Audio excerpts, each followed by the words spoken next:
Hello dear student, unique study के education channel में आपका एक बार फिर से स्वागत है। आज हम आईपी सब्जेक्ट क्लास 12th की 10वीं क्लास आपके सामने लेकर उपस्थित हुए हैं, जिसमें हमारा टॉपिक है डोमेन नेम। डोमेन नेम के बारे में आज हम अध्ययन करने वाले हैं। तो आइए क्लास शुरू करते हैं आज की।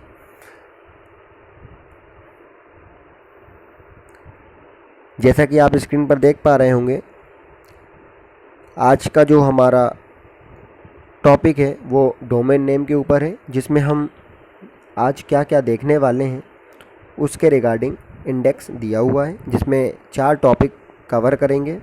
पहला topic what is domain name and it's need, यानी डोमेन नेम क्या होता है, इसकी आवश्यकता के बारे में अध्ययन करेंगे। Then types of domain name, domain name के प्रकार को हम समझेंगे।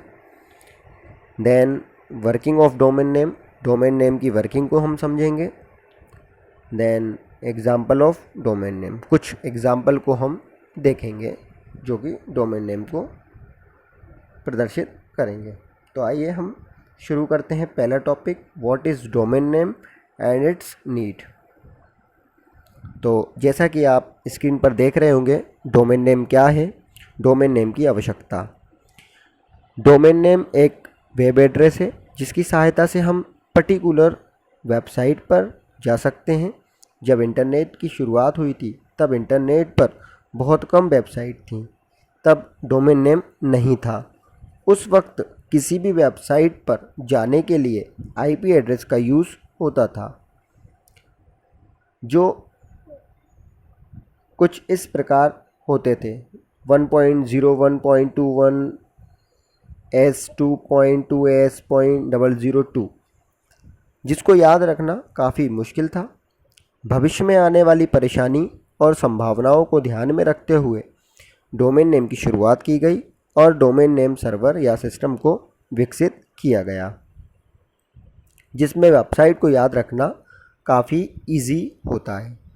तो जैसा कि आपने देखा स्क्रीन पर डोमेन नेम के बारे में कि डोमेन नेम क्या होता है, तो अब हम इसको सरल शब्दों में समझते हैं कि डोमेन नेम और उसकी आवश्यकता क्यों पड़ी।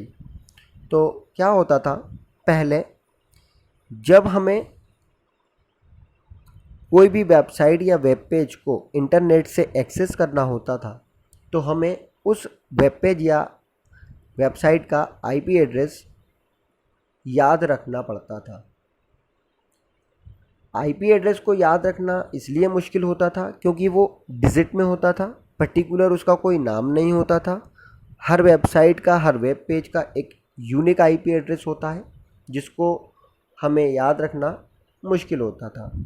इसी परेशानी को देखते हुए या इस समस्याओं को दूर करने के लिए क्या किया गया, डीएनएस को विकसित किया गया, डोमेन नेम सिस्टम को विकसित किया गया, जिसमें क्या हुआ, उन सारी वेबसाइट्स को डीएनएस के अंदर स्टोर करके रखा गया और उन्हें पर्टिकुलर एक नाम दिया गया, एक यूनिक नाम दिया गया, जिससे हम आसानी के साथ उन वेबसाइट को ईज़िली एक्सेस कर सकते हैं। क्योंकि आपने देखा होगा, यदि हम नंबर की बात करें तो नंबर को याद रखना मुश्किल होता है कंपेयर टू अल्फ़ाबेट। मतलब अगर मैं ये कहूँ कि किसी वेबसाइट का जो आईपी एड्रेस या नाम है वो ऐसा हो 192.168.1.2, तो इसको याद रखना मुश्किल है। यदि मैं उस वेबसाइट को बोलूं कि वो वेबसाइट ram.com है या श्याम.com है, तो इसको याद रखना कंपेयर टू आईपी एड्रेस बहुत इजी था। तो इसीलिए डोमेन नेम को विकसित किया गया, जिससे कि आसानी के साथ क्लाइंट अपने वेब पेज या वेबसाइट को ओपन कर सकता है। अब हम बात करते हैं डोमेन नेम कैसे होते हैं, किस प्रकार से उपयोग होते हैं। तो डोमेन नेम जो होता है किसी भी वेबसाइट की पहचान कराता है। मतलब क्या होता है कि आप इंटरनेट का उपयोग करते हैं तो इंटरनेट पर जो कुछ भी जानकारी होती है वो वेबसाइट या वेब पेज की मदद से स्टोर की जाती हैं। वेबसाइट या वेब पेज किस प्रकार से कार्य कर रही हैं या वो किस प्रकार से पहचानी जाएंगी, ये बताता है उसका डोमेन नेम। तो डोमेन नेम को पहचानने का तरीका यह है कि जब भी वेबसाइट या यूआरएल आप उपयोग करते हैं तो आखिरी में जो डॉट होता है, जैसे फॉर एग्ज़ाम्पल हम लें www.amazon.com, तो अमेज़ोन के बाद जो .com है, तो ये जो .com है वो एक डोमेन नेम है। कौन सा डोमेन नेम है इसके बारे में हम आगे चर्चा करेंगे। तो आई होप आपको क्लास अच्छी लग रही होगी और पसंद आ रही होगी। चलिए आइए शुरू करते हैं। नेक्स्ट टॉपिक हमारा टाइप्स ऑफ डोमेन नेम। तो जैसा कि आप स्क्रीन पर देख रहे होंगे, टाइप्स ऑफ डोमेन नेम, दो प्रकार के डोमेन नेम होते हैं, टॉप लेवल डोमेन नेम और country domain name. Top level domain name जिसे हम जेनरिक डोमेन नेम के नाम से भी जानते हैं, ये वो डोमेन नेम होते हैं जो नॉर्मली किसी ऑर्गेनाइजेशन, कॉमर्शियल कार्यों, एजुकेशन कार्य या गवर्नमेंट से संबंधित होते हैं। जैसा कि आप स्क्रीन पर देख पा रहे होंगे, जेनरिक डोमेन नेम के कुछ एग्जाम्पल हमने दिए हुए हैं, .com, .edu, .org, .gov, .net। तो ये जो डोमेन नेम होते हैं वो होते हैं कौन से domain name? Top level domain name या जेनरिक डोमेन नेम। इनको याद रखने का तरीका यह है कि जिस वेबसाइट के अंत में डॉट के बाद 3 शब्द होते हैं वो सारे के सारे क्या होंगे? जेनरिक डोमेन नेम या टॉप लेवल डोमेन नेम होंगे। इनको याद रखने का एक सबसे आसान तरीका ये है कि जिस भी वेबसाइट के बाद डॉट शब्द में 3 यानी डॉट के बाद 3 शब्द आएंगे वो कौन से डोमेन नेम कहलाएंगे? Generic domain name. वहीं बात करें कंट्री डोमेन नेम की, तो ऐसे डोमेन नेम जो कंट्री को रिप्रेजेंट करते हों वो domain name country domain name कहलाते हैं। जैसे कि आप एग्जांपल में देख रहे होंगे .in, .uk, .be, .cnru। .in से इंडिया, UK से यूनाइटेड किंगडम, BE से ब्राज़ील, CN से चाइना, RU से रशिया। तो ये कुछ डोमेन नेम है जो कंट्री डोमेन नेम को रिप्रेजेंट करते हैं। आई होप अब आपके सामने यदि कोई वेबसाइट आएगी तो आप उसे ईजिली पहचान पाएंगे कि वो टॉप लेवल डोमेन नेम है या कंट्री डोमेन नेम है। अगर डॉट के बाद 3 शब्द हों तो वो जेनरिक डोमेन नेम कहलाएंगे और डॉट के बाद 2 शब्द हों तो कंट्री डोमेन नेम कहलाएंगे।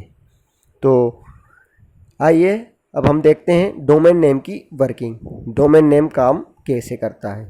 तो वर्किंग ऑफ डोमेन नेम, जैसा कि आपको स्क्रीन पर दिख रहा होगा, एक चित्र दिया हुआ है। उस चित्र में आप देखें, आपका पीसी है, पीसी में आपने www.google.com टाइप किया है। ये google.com कहाँ पर जाएगा? आपकी रिक्वेस्ट है, आप इसको कहाँ पर लिखेंगे? www.google.com को इसको आप लिखेंगे आप अपने वेब ब्राउज़र पर। वेब ब्राउज़र में जब आप इसे टाइप करेंगे ये एक URL के रूप में काम करेगा। तो ये कहाँ पर जाएगा? सर्वर के पास। अब सर्वर भी कौन सा सर्वर? DNS सर्वर, जहाँ पर google.com नाम की वेबसाइट को रखा गया है या स्टोर करके रखा गया है। तो DNS के अंदर वो जाएगा और google.com नाम की वेबसाइट को प्राप्त करेगा, उसे एक्सेस करेगा और उसको कन्वर्ट करेगा कुछ IP एड्रेस, जो कि उदाहरण के रूप में दिया हुआ है 173.194.36.51। तो ये तो डिजिटल लैंग्वेज में वो इंटरनली वर्क करेंगे। आपको तो गूगल लिखना है, बाकी DNS जो सर्वर है वो आप तक वो वेबसाइट को IP एड्रेस के थ्रू ही पहुंचाएगा, क्योंकि जो भी वर्किंग होगी नेटवर्किंग में वो IP एड्रेस के थ्रू ही होती है। तो कुछ इस तरह से फिर आपके सामने गूगल का पेज ओपन हो जाएगा।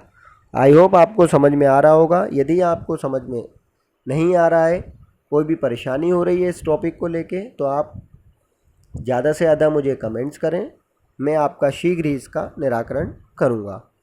आप चाहें तो हमारे व्हाट्सअप नंबर से भी जुड़ सकते हैं। व्हाट्सअप नंबर में भी आप अपनी क्वेरी और जो भी कमेंट्स हैं वो आप मुझे ड्रॉप कर सकते हैं, मैं शीघ्र ही उसका निराकरण करूँगा। आइए अब हम कुछ एग्जाम्पल देख लेते हैं डोमेन नेम के बारे में। तो जैसा कि आप स्क्रीन पर देख पा रहे होंगे, example of domain name www.amazon.com, www.cbseboard.in और थर्ड लिया हुआ है www.indianrailway.gov.in। यहाँ पर आप देखेंगे पहली जो वेबसाइट है वो किसके एग्जाम्पल को रिप्रेजेंट कर रही है, वो कर रही है जेनरिक डोमेन नेम की, क्योंकि अमेज़ोन डॉट के बाद 3 शब्द आ रहे हैं, तो जो .com है वो एक क्या है, जेनरिक डोमेन नेम है। उसी प्रकार सेकंड जो एग्जांपल दिया हुआ है cbseboard.in, तो इसके अंदर जो .in है वो किसको रिप्रेजेंट कर रहा है, किसके एग्जांपल को बता रहा है, तो ये बता रहा है कंट्री डोमेन नेम को। और जो हमने थर्ड एग्जांपल लिया है उसके अंदर आप देखेंगे कि 2 डोमेन नेम आपको दिखाई दे रहे होंगे। पहला .gov, मतलब कि ये एक कौन सा जेनरिक डोमेन नेम है। उसके बाद .in किसको बता रहा है, इंडिया को बता रहा है। तो आई होप आपको बहुत अच्छी तरीके से समझ में आया होगा डोमेन नेम। अब आइए हम डोमेन नेम को कैसे रजिस्टर्ड करवा सकते हैं या अपना खुद का डोमेन नेम कैसे बना सकते हैं। तो डोमेन नेम बनाने के लिए कई ऐसी वेबसाइट्स हैं जो आपको फ्री डोमेन नेम देती हैं, जैसे google.com, GoDaddy, ऐसी कई वेबसाइट हैं जो आपको डोमेन नेम प्रोवाइड कराती हैं फ्री ऑफ कॉस्ट। कुछ नॉमिनल सा चार्ज होता है वो आपको देना होता है, उसके बाद ये खुद का डोमेन नेम खुद की एक वेबसाइट के रूप में आप इसका उपयोग कर सकते हैं। डोमेन नेम कैसा होना चाहिए, डोमेन नेम का जो नाम होना चाहिए वो यूनिक होना चाहिए, किसी से मिलता जुलता नहीं होना चाहिए, शॉर्ट होना चाहिए, ताकि इसे आप या कोई दूसरा व्यक्ति आसानी के साथ याद रख सके। तो आज का वीडियो आप के अंदर हमने डोमेन नेम के बारे में समझा, आपको कैसा लगा? ज़्यादा से ज़्यादा लाइक करें, ज़्यादा से ज़्यादा कमेंट्स करके हमें बताएं कि आपको ये वीडियो कैसा लगा। Thank you for watching unique study education.